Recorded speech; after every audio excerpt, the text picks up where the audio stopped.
महीने साल गुजरते जाएंगे, हम प्यार में जीते प्यार में मरते जाएंगे। देखेंगे देख लेना गोरे रंग पे न इतना गुमान कर, गोरा रंग 2 दिन में ढल जाएगा। छुप गए सारे नजारे, ओए क्या बात हो गई। छुप गए सारे नजारे, ओए क्या बात हो गई। तूने काजल लगाया दिन में रात हो गई, तूने काजल लगाया दिन में रात। फिल्मों की जान और फिल्मों की पहचान। हमारे बीच आज काका नहीं रहे, लेकिन उन्होंने जो फिल्मों में जान डाली थी वे आज किसी अभिनेता ने भी आज तक नहीं किया। पुराने थे लेकिन जानदार थे। चलिए दोस्तों, आज हम सुनाते हैं अपने उसी काका की कहानी, उनकी संघर्ष की कहानी। तो नमस्कार दोस्तों, बने रहें पूरे वीडियो पर और वीडियो को लाइक, शेयर और चैनल को सब्सक्राइब जरूर करें। जिस तरह से आज टीवी के जरिए टैलेंट हंट किया जाता है, कुछ इसी तरह का काम 1965 में यूनाइटेड प्रोड्यूसर और फिल्म फेयर ने किया था। वे नया हीरो खोजते थे, उनके लिए एड निकालते थे और इसी बीच वे उन लड़कों को चुनते थे जो फिल्म में काबिलियत दिखाते थे। इसी तरह का 1965 में एक और फिल्म फेयर का चुनाव होने वाला था, जिसमें राजेश खन्ना ने भाग लिया और अंत में 8 लड़के चुने गए, जिसमें राजेश खन्ना विजेता घोषित हुए। राजेश खन्ना का वास्तविक नाम जतिन खन्ना था, लेकिन अपने चाचा के कहने पर उन्होंने अपना नाम बदलकर राजेश खन्ना रख लिया था। 1969 से 1975 के बीच राजेश ने कई सुपरहिट फिल्में दी। उस दौर में पैदा हुए ज़्यादातर लड़कों के नाम राजेश खन्ना भी रखे गए, क्योंकि उनकी सारी फिल्में सुपरहिट आ रही थी। फिल्म इंडस्ट्री में राजेश को प्यार से काका कहा जाता था। जब वे सुपरस्टार थे तब एक कहावत बड़ी मशहूर थी, ऊपर आका और नीचे काका। 19 दिसंबर 1942 को जन्मे राजेश खन्ना स्कूल और कॉलेज जमाने से ही एक्टिंग की ओर आकर्षित हुए थे। उन्हें उनके एक नज़दीकी रिश्तेदार ने गोद लिया था और बहुत ही लाड़ प्यार से उन्हें पाला था। राजेश ने फिल्म में काम करने के लिए निर्माताओं के दफ्तर के काफ़ी चक्कर लगाए थे। स्ट्रगल होने के बावजूद वे इतनी महंगी कार में निर्माता के यहाँ जाते थे कि उस दौर के हीरो के पास भी वैसी कार नहीं थी। प्रतियोगिता जीतते ही राजेश का संघर्ष खत्म हुआ।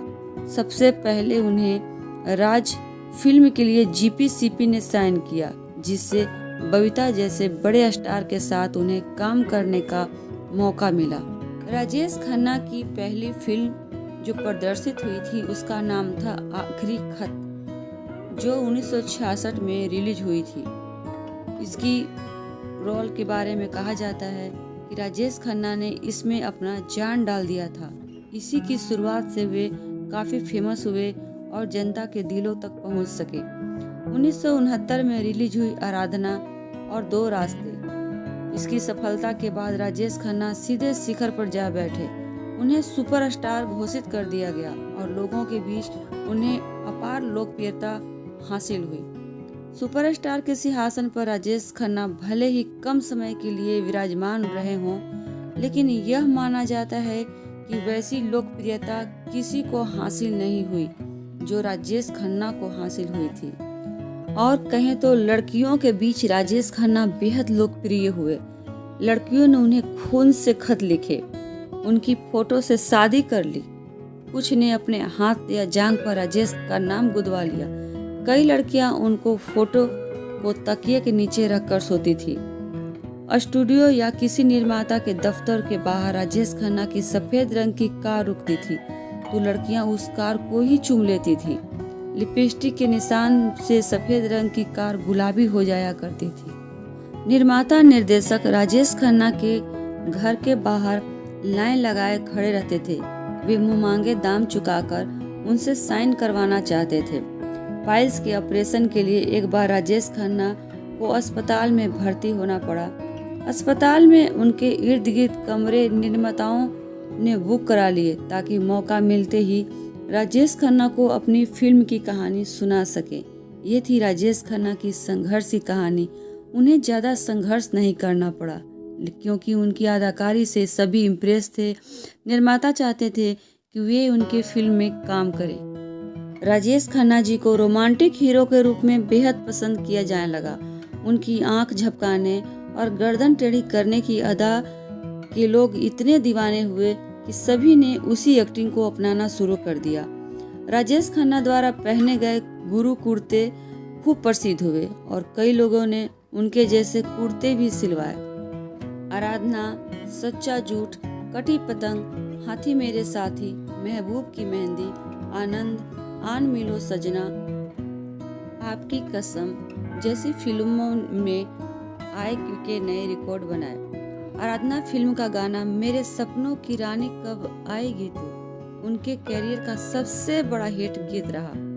आनंद फिल्म राजेश खन्ना के कैरियर की सर्वश्रेष्ठ फिल्म मानी जा सकती है, जिसमें उन्होंने कैंसर से ग्रस्त जिंदा दिल युवक की भूमिका निभाई थी। राजेश खन्ना की सफलता के पीछे संगीतकार R.D. बर्मन और गायक किशोर का अहम योगदान रहा। उनके बनाए और राजेश पर फिल्माए अधिकांश गीत हिट साबित हुए और आज भी सुने जाते हैं। किशोर ने 91 फिल्मों में राजेश की आवाज दी तो R.D. ने 40 फिल्मों में संगीत दिया। अपने फिल्मों के संगीत को लेकर राजेश हमेशा सजग रहते थे। वे गाने की रिकॉर्डिंग के वक्त स्टूडियो में रहना पसंद करते थे और अपने सुझावों से संगीत निर्देशन को अवगत कराते थे। मुमताज और शर्मिला टैगोर के साथ राजेश खन्ना की जोड़ी को काफी पसंद किया गया। मुमताज के साथ उन्होंने 8 सुपरहिट फिल्में दी। मुमताज ने शादी कर फिल्म को अलविदा कहने का मन बना लिया। उनके इस निर्णय से राजेश को बहुत दुख हुआ। शर्मिला और मुमताज, जो कि राजेश की लोकप्रियता की गवाह रही हैं, कहना है कि लड़कियों के बीच राजेश जैसी लोकप्रियता के बाद भी उन्होंने कभी नहीं देखा। आशा पारेख और वहीदा रहमान जैसी सीनियर एक्ट्रेस के साथ भी उन्होंने काम किया। खामोशी में राजेश को वहीदा के कहने पर ही रखा गया था। गुरुदत्त, मीना कुमारी और गीता बाली को राजेश खन्ना अपना आदर्श मानते थे। जंजीर और शोले जैसी एक्शन फिल्मों की सफलता में और अमिताभ बच्चन के उदय ने राजेश खन्ना की लहर को थाम लिया। लोग एक्शन फिल्में पसंद करने लगे और 1975 के बाद राजेश की कई रोमांटिक फिल्में असफल रहीं। कुछ लोग राजेश खन्ना के अहंकार और चमचों से घिरे रहने की वजह को उनकी असफलता का कारण मानते थे। बाद में राजेश खन्ना ने कई फिल्में की, लेकिन सफलता की वैसी कहानी वे दोहरा नहीं सके। राजेश ने उस समय कई महत्वपूर्ण फिल्में ठुकरा दी जो बाद में अमिताभ को मिली। यही फिल्में अमिताभ के सुपरस्टार बनने की सीढ़ियां साबित हुई। यही राजेश खन्ना के पतन का कारण भी बना। राजेश के स्वभाव की वजह से मनमोहन देसाई, शक्ति सामंत, ऋषिकेश मुखर्जी और यश चोपड़ा ने उन्हें छोड़कर अमिताभ को लेकर फिल्म बनाना शुरू कर दिया। अमिताभ बच्चन और राजेश खन्ना को प्रतिद्वंदी माना जाता था। दोनों ने आनंद और नमक हराम नामक फिल्मों में साथ काम किया। इन दोनों फिल्मों में राजेश के रोल अमिताभ के मुकाबले सशक्त थे। यह प्रतिद्वंदता तब और गहरा गई जब एक ही कहानी पर राजेश को लेकर आज का MLA और राम अवतार अमिताभ को लेकर इंकलाब शुरू की गई। बाद में दोनों ही फिल्म बॉक्स ऑफिस पर खास असर नहीं छोड़ पाई। रोमांटिक हीरो राजेश के दिल के मामले में भी रोमांटिक निकले। अंजू महेंद्रू से उनका जमकर अफेयर चला, लेकिन फिर ब्रेकअप हो गया। ब्रेकअप की वजह दोनों ने आज तक नहीं बताई। आज बाद में अंजू ने क्रिकेट खिलाड़ी गैरी सोबर्स से सगाई कर शादी भी कर लिया। राजेश खन्ना ने अचानक डिम्पल कपाड़िया से शादी कर करोड़ों लड़कियों के दिल तोड़ दिए। डिम्पल ने बॉबी फिल्म से सनसनी फैला दी थी। समुद्र किनारे चांदनी रात में डिम्पल और राजेश साथ घूम रहे थे। अचानक उस दौर के सुपरस्टार राजेश ने कमसिन डिम्पल के आगे शादी का प्रस्ताव रख दिया। जैसे डिम्पल ठुकरा नहीं पाई। शादी के वक्त डिम्पल की उम्र राजेश से लगभग आधी थी। राजेश डिम्पल की शादी की एक छोटी सी फिल्म उसमें देश भर के थिएटर में फिल्म शुरू होने के पहले दिखाई गई थी। डिम्पल और राजेश की 2 बेटी हैं, ट्विंकल और रिंकी। डिम्पल और राजेश में नहीं पटी, बाद में दोनों अलग हो गए। अलग होने के बावजूद मुसीबत में हमेशा डिम्पल ने राजेश का साथ दिया। हाल ही में वे बीमार हुए तो डिम्पल ने उनकी सेवा की, उनका चुनाव प्रचार भी किया। अपनी साली सिंपल कपाड़िया के साथ राजेश बतौर हीरो फिल्म अनुरोध में नजर आए। राजीव गांधी के कहने पर राजेश खन्ना राजनीतिक में आए। कांग्रेस ई की तरफ से कुछ चुनाव भी उन्होंने लड़े, जीते और हारे भी। लाल कृष्ण आडवाणी को उन्होंने चुनाव में कड़ी टक्कर दी और शत्रुघ्न सिन्हा को हराया भी।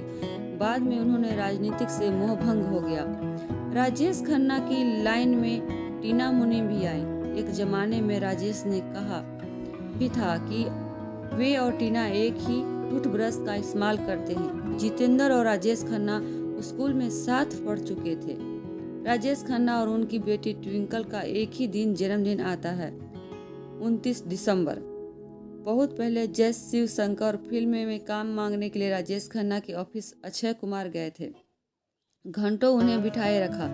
बाद में काका उनसे नहीं मिले। उस दिन कोई सोच भी नहीं सकता था कि यही अक्षय एक दिन काका के दामाद बनेंगे। अक्षय का कहना है कि वे बचपन से राजेश खन्ना के फैन रहे हैं। आराधना, अमर प्रेम और कटी पतंग उनकी पसंदीदा फिल्म है।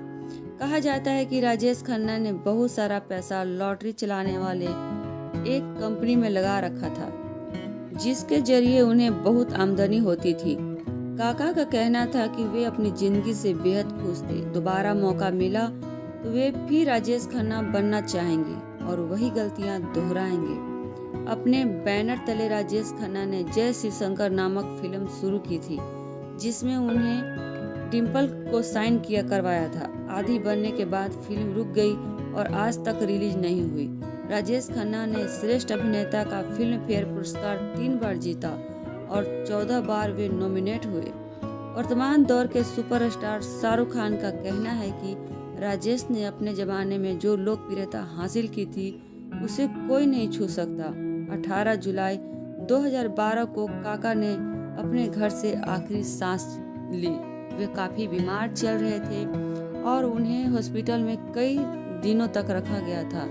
अब वे इस दुनिया में नहीं रहे, लेकिन उनकी याद सदा इंडस्ट्री में बनी रहेगी, क्योंकि हमारे काका के मुकाबले आज कोई नहीं है। जो राजेश खन्ना है वे ही राजेश खन्ना ही रहेंगे। तो दोस्तों, आज का वीडियो इतना ही। लाइक, शेयर और सब्सक्राइब करें।